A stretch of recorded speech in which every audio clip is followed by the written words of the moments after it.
Hi guys, welcome. सबसे पहले आप लोगों से रिक्वेस्ट है कि वीडियो को लाइक कीजिए और चैनल को सब्सक्राइब कीजिए। सो आ गया एक और आईसीसी इवेंट और होपिंग अगेंस्ट होप कि इंडिया ये इवेंट भी जीतेगा। इंडिया के चांसेस कम तो हुए हैं। जसप्रीत बुमराह, इंडिया के प्रीमियम बॉलर, इंडिया के नंबर 1 मैच विनर जो हैं वो इस ट्रॉफी में नहीं खेल रहे हैं। बट ऑस्ट्रेलिया फुल स्ट्रेंथ में नहीं है और मेरी होप और बढ़ जाती है कि इंडिया ही ये चैंपियंस ट्रॉफी जीतेगा। इंडिया नंबर 1 कंटेंडर है इस चैंपियंस ट्रॉफी को जीतने का। जसप्रीत बुमराह जो हैं वो चैंपियंस ट्रॉफी से बाहर हुए। ऑस्ट्रेलिया हाफ स्ट्रेंथ पे खेल रहा है। ना पैट कमिंस खेल रहे हैं, ना मिचेल स्टार्क खेल रहे हैं, ना जॉश हेजलवुड खेल रहे हैं, ना मार्कस स्टोइनिस, उन्होंने रिटायरमेंट ले लिया ओडीआई क्रिकेट से, और ना मिचेल मार्श खेल रहे हैं। सो ऑस्ट्रेलिया अपनी हाफ स्ट्रेंथ पे खेल रहा है और यही जो है मेरी खुशी की वजह बना है कि इंडिया ही ये चैंपियंस ट्रॉफी जीतने वाला है। नो डाउट बुमराह नहीं खेल रहे हैं तो इंडिया के 30-40% जो हैं वो चांसेस कम होते हैं। बट ऑस्ट्रेलिया का फुल स्ट्रेंथ ना खेलना ऑस्ट्रेलिया इंडिया के रास्ते का सबसे बड़ा कांटा था। मैं ये चीज़ कंफर्मेशन के साथ आपको कह सकता हूँ कि अगर ऑस्ट्रेलिया फुल स्ट्रेंथ में खेलता तो 100% ऑस्ट्रेलिया ही ये चैंपियंस ट्रॉफी जीतता, क्योंकि वो इतनी अच्छी फॉर्म में चल रहे थे और वो एज अ ग्रुप बहुत ज़बरदस्त खेल रहे थे। पर अब वो नहीं खेल रहे हैं तो इंडिया के सबसे ज़्यादा चांसेस बन जाते हैं। इंडिया के सबसे बड़े कंपेटिटर ऑस्ट्रेलिया पिक्चर से बाहर, उसके बाद आती है साउथ अफ्रीका जो अंडर प्रेशर जो है वो क्रम्बल करती है और बार बार करती है। आपको याद होगा 2024 का T20 वर्ल्ड कप का फाइनल, साउथ अफ्रीका 30 बॉलों में 30 रन भी नहीं कर पाई थी और इंडिया वो T20 वर्ल्ड कप फाइनल जीत गई। इंग्लैंड को इंडिया ने तसल्ली से कोट लगाई है घर पे। इंग्लैंड का बैलेंस जो है वो काफ़ी ख़राब है। इंग्लैंड की जो 2019 की ओडीआई की टीम थी उस टीम के आगे ये वाली प्रेजेंट ओडीआई टीम कुछ भी नहीं है। सो मुझे इस इंग्लैंड टीम से कुछ भी उम्मीदें नहीं है, क्योंकि वो बेसबॉल करते हैं, परफॉर्मेंस उनकी कुछ भी नहीं है। इंडिया का पहला मैच जो है वो 20 तारीख को है बांग्लादेश से, और मुझे ये लगता है कि इंडिया बांग्लादेश को जो है वन साइडेड डेसिमेट करेगा। फिर उसके बाद आता है out of balance Pakistan team. Pakistan ने नो डाउट साउथ अफ्रीका को जो है ज़बरदस्त रन चेस करके हराया, बट फाइनल वो अपनी ट्राई सीरीज़ का वो हार गए। पाकिस्तान मुझे नहीं लगता कि इंडिया के आगे इतना कुछ फाइट पुट अप कर पाएगा, बट तब भी मैं कहूँगा cricket is an unpredictable game, तो कुछ कहा नहीं जा सकता। बट इंडिया और पाकिस्तान में अगर रेशो की बात की जाए तो इंडिया के 80% चांस है कि इंडिया मैच जीतेगा और पाकिस्तान के खाली 20% है। फिर उसके बाद आता है न्यूजीलैंड। न्यूजीलैंड ने हमेशा इंडिया को आईसीसी इवेंट में परेशान किया है, पर इंडिया ने जो है लास्ट 2023 के वर्ल्ड कप में न्यूजीलैंड को 2 बार हराया।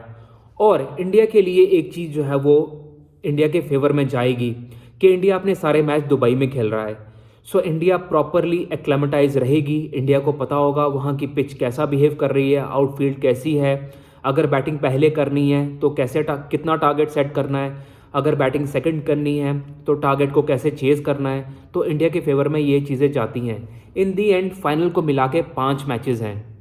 इंडिया ने सारे मैचेस दुबई में खेलने हैं।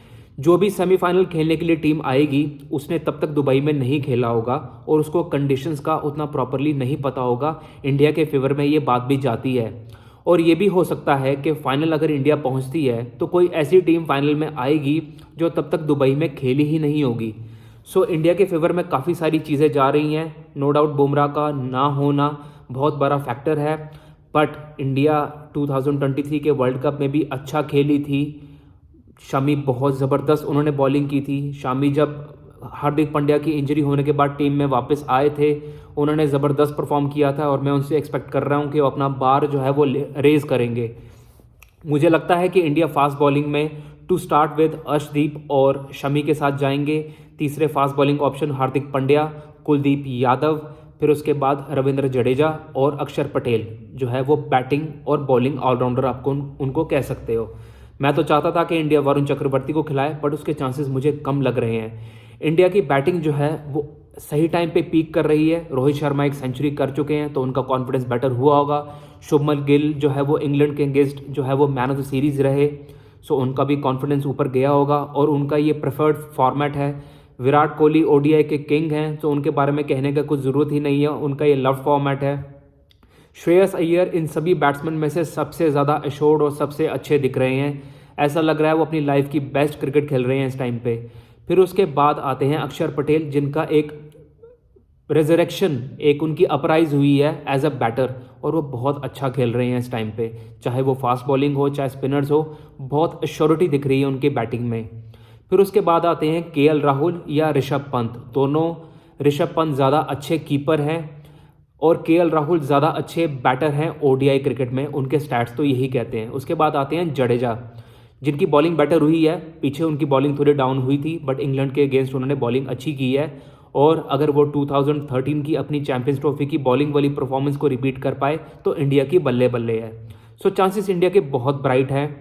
जैसे मैंने आपको कहा कि इंडिया के सारे मैचेस दुबई में होने वाले हैं, तो वो फैक्टर इंडिया के लिए काम करेगा। बाकी रोहित शर्मा हंग्री होंगे, क्योंकि उनकी ओडीआई का जो फ्यूचर है वो इस चैंपियंस ट्रॉफी की विन के ऊपर डिपेंड करेगा कि उनका क्रिकेट करियर आगे कितना खिंचता है।